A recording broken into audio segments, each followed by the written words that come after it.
त्यांच्या वॉर्डमध्ये जे bogus election card पकडून दिलं, नुसतं बोगस वोटर नाही पकडला, बोगस इलेक्शन कार्ड पकडलं. हा आमचा प्रमुख मुद्दा आहे मुराद भाई, आमचा प्रमुख मुद्दा आहे.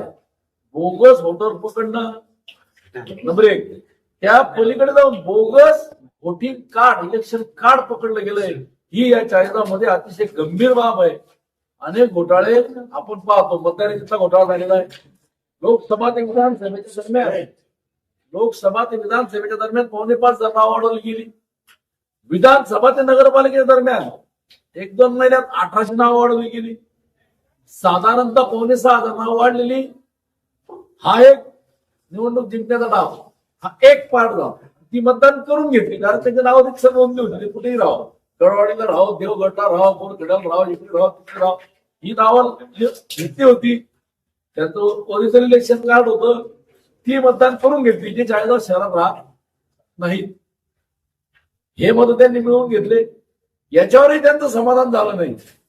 तर बोगस वोटिंग कार्ड ज्याला म्हणतो ते बनवून जे माणसं फायनल होत नाही तिथे राहतात की नाही, अशा पद्धतीने यादीचा अभ्यास केला गेला आणि त्यांचे बोगस कार्ड बनवले गेले आणि त्याच्यावर यांनी लोक पाठवले.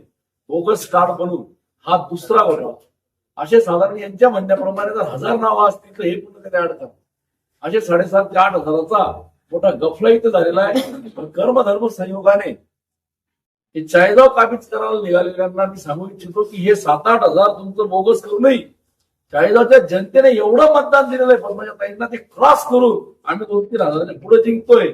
आणि ह्या घोटाळ्यात जर काही पार थांबले असतील तर आम्ही खूपच मतांनी जिंकतोय. हे पहिले मी सांगू इच्छितो. आम्ही जिंकणार आहे. आम्ही निवडणुकीचा निकाल लागायचा म्हणून काही रडतोय अजिबात नाही, पण हे फॅक्ट आहे की हे क्रॉस करून आम्ही जिंकतोय.